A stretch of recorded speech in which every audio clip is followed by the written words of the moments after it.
বার্তা পাঠিয়েছেন আমাদের এক বোন। ইসলাম কেন ত্যাগ করেছেন, একটা সময় তিনি খুব ধার্মিক ছিলেন, এখন ত্যাগ করেছেন, কখন ত্যাগ করেছেন, কেন করেছেন, সেই অভিজ্ঞতা এবং গল্প জানিয়েছেন আমাদেরকে। আমরা শুনবো তার মুখে তিনি কি বলছেন, তার অনুভূতি কি। আজ আমি আমার কিছু কথা আপনাদের সাথে ভাগ করে নেবার জন্য আসলাম।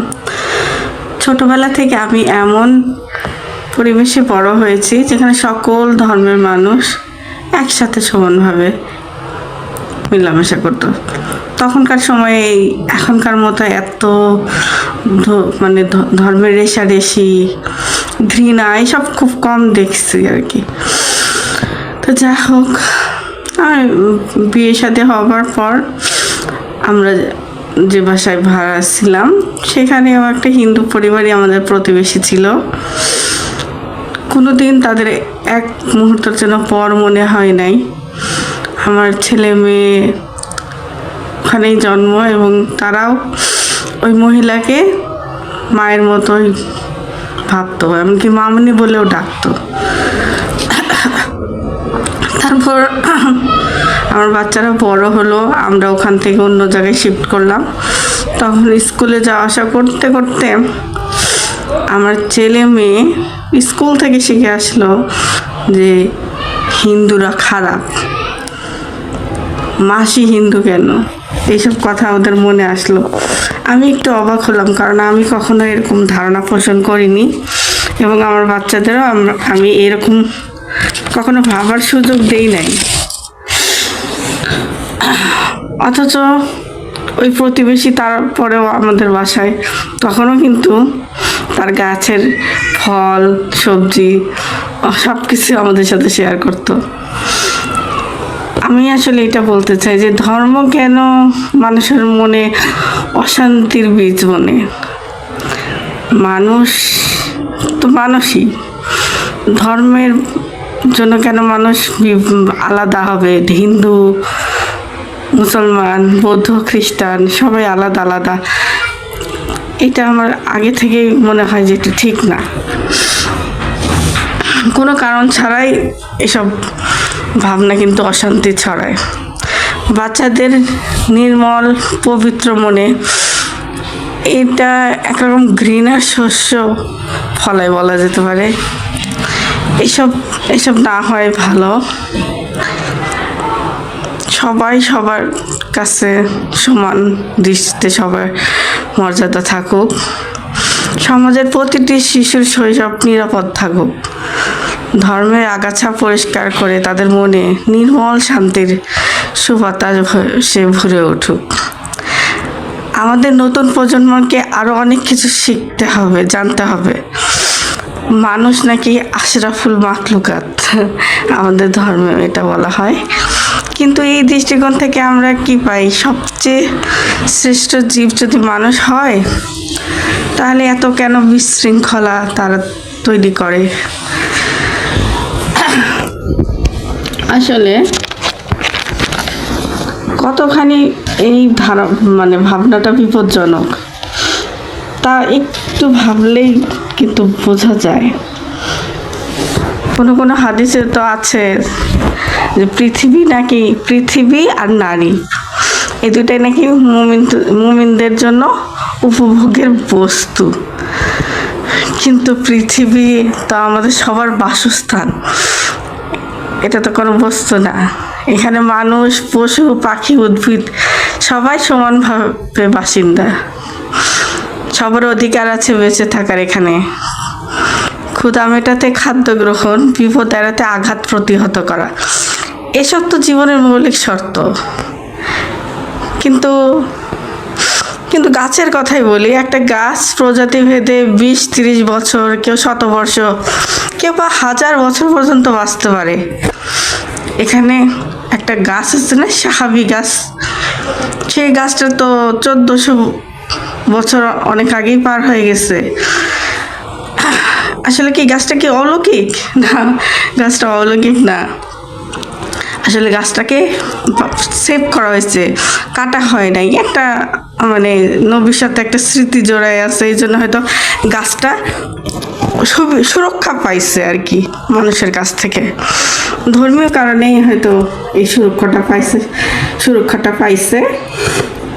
আবার অন্য দিকে আমাদের দেশে বট গাছ, বড় পুরানো শিমুল গাছ, এগুলো কিন্তু যে শিরকের নাম অজুহাত দিয়ে ধর্মীয় কারণেই কাটা হয়। এটা কিন্তু ঠিক না। একটা গাছের তো কোনো অপরাধ নাই। যদি বুদ্ধিমান প্রাণী হিসেবে মানুষকে বুদ্ধিমান প্রাণী হিসেবেই ধরি, তাহলে মানুষকে তো পরিবেশ রক্ষার দায়িত্বটা আরও নিতে হবে। আরও বেশি মানবিক হয়ে আমাদের সবার সাথে সহাবস্থান নিশ্চিত করতে হবে। আমরা মানুষ, আমাদের চিন্তাধারা শক্তি আছে। এখন দরকার সেই চিন্তার গভীরতা ও সহমর্মিতা। পৃথিবী আমাদের একার না, এটা আমাদের বুঝতে হবে, এটা বোঝা দরকার। আমরা কেবল আমরা পৃথিবীর জন্য শুধু একটা দায়িত্বশীল বাসিন্দা, তাই না? আসলে কিন্তু আমরা পৃথিবীর মালিক না। আমাদের বুঝতে হবে যে আমরা পৃথিবীর অভিভাবক হইতে পারি, যেহেতু আমরা বুদ্ধিমান প্রাণী, তাই না? এটাই সবারই ভাবা উচিত, বোঝা উচিত। আর এই কথাগুলো আমাদের আগামী প্রজন্মকে জানতে দেওয়া উচিত, তাদের এইভাবে গড়ে তোলা উচিত। আমি এটাই মনে করি। ভালো থাকবেন সবাই, ধন্যবাদ। আপনাকেও ধন্যবাদ আপু, চমৎকার কথা বলেছেন। উনি আমাকে ইমেল করেছেন, আরও কিছু কথা বলেছিলেন। তো নিরাপত্তার জন্য অনেক সময় অনেক কথা বললে মানুষ, তার কাছের মানুষ, তারা বুঝে ফেলবে হয়তো লোকটাকে, এই কারণে অনেক কিছুই বলা যায় না, আসলেই লিমিটেশন থাকে। তো সেই লিমিটেশন আছে বলেই মনে করছি আমি, এই কারণে হয়তো ভিডিও বার্তা আমি বলেছিলাম যে আপনি এত বড় মেসেজ না করে এই কথাগুলো একটু ভিডিও করে দেন, আমরা একটা ভিডিও করব, ভিডিওতে আমরা না হয় করব। কারণ মেসেজ দিলে আসলে প্রচুর মেসেজ আসে, এগুলো আসলে পড়া হয় না। তো আমরা চাচ্ছিলাম একটু ভিডিও যদি দেন, তাহলে এটা একটু অডিয়েন্স যারা আছেন তারা একটু আনন্দ পান যে না, বাস্তব। এমনিতেই তো মনে করুন মিথ্যাচারে জর্জরিত মুমিনদের মিথ্যাচার আমাকে নিয়ে যা তা বলছে। ইসলামে এটা তো জায়েজ আসলে। এখন আমি ইসলামের লুকানো সত্যগুলো প্রকাশ করছি, এই কারণে আমার ব্যাপারে, আমার গ্রহণযোগ্যতা কমানোর জন্য, আমার ব্যাপারে যা মিথ্যা বলা দরকার, মানুষের কাছে অগ্রহণযোগ্য করবার জন্য, মানুষের কাছে ঘৃণ্যতম একটা বস্তুতে পরিণত করবার জন্য যা করা দরকার ও তা করবে, এবং ইসলাম এই পারমিশন দিয়েছে। এবং তো যাই হোক, ওনার একটা উপলব্ধি হয়েছে। ওনার প্রতিবেশী হিন্দু ছিলেন, এবং হিন্দু ওনার কাছে মনে হয়েছে যে ধর্মই আসলে বিভাজন তৈরি করে। এটা ওনার কাছে মনে হওয়া না, এটাই বাস্তব। ধর্মই আসলে বিভাজন তৈরি করেছে মানুষের মাঝে। আর আশরাফুল মাখলুকাত, হ্যাঁ, পৃথিবীতে যত প্রাণী আছে বুদ্ধিমান ইন্টেলিজেন্ট প্রাণী হচ্ছে মানুষই।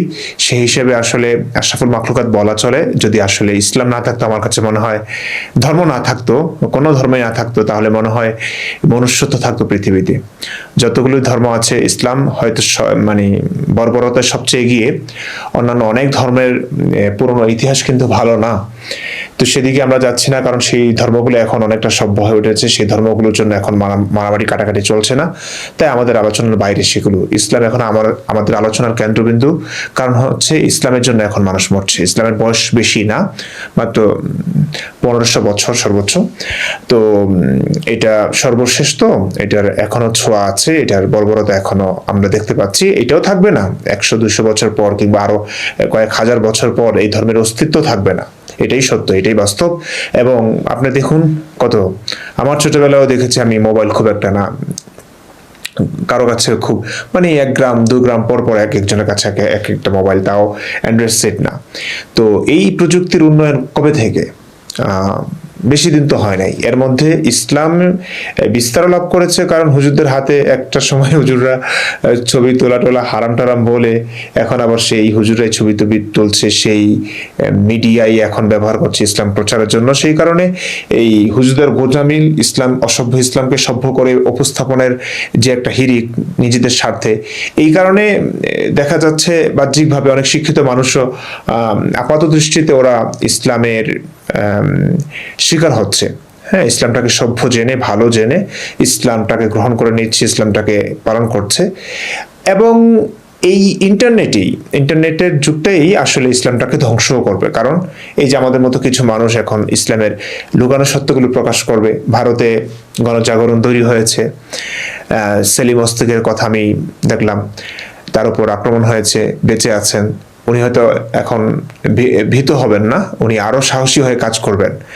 তো তার কিছু কাজ দেখেছি আমি অসাধারণ, আমার মতোই মানুষের কাছাকাছি গিয়ে ইসলাম নিয়ে প্রশ্ন করেছে।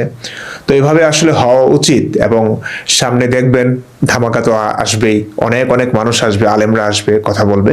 তো ইন্টারনেটের মাধ্যমে ইসলাম যেমন প্রসারিত হচ্ছে এই যুগে, এই সভ্য যুগে, তেমনি ভাবে ইসলামের কালো দিকগুলো সম্পর্কেও জানবে ইন্টারনেটের মাধ্যমেই। ইন্টারনেটই ইসলামকে ধ্বংস করবে।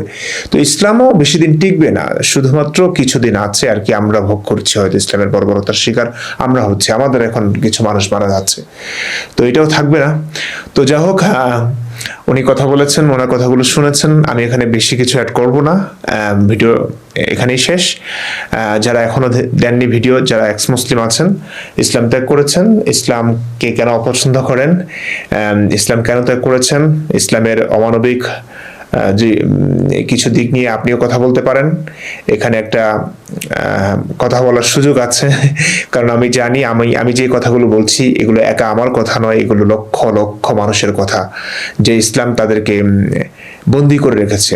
হ্যাঁ, তাদের বাক স্বাধীনতাকে ক্ষুণ্ণ করেছে, তাদেরকে এক কথায় পুরোপুরি বন্দি করে রেখেছে, এটা বলা চলে। মানে কথা বললে মেরে ফেলবে, কেটে ফেলবে।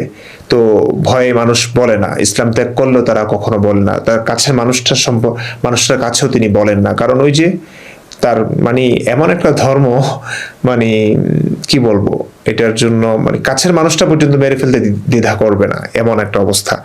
তো এই কারণে আপনারা এই কথা এবং ব্যথাগুলো জমিয়ে রাখেন। আমি একটা সুযোগ তৈরি করেছি যে আপনারা মনের এই কথাগুলো ব্যথাগুলো আমাদেরকে একটু শেয়ার করুন, আমরা এই কথাগুলো মানুষের কাছে ছড়িয়ে দেব। তো আপনারা আপনাদের ভিডিওর অপেক্ষায় আছি, আপনারা ভিডিও দিন, নির্ভয় নির্দ্বিধায় ভিডিও দিন।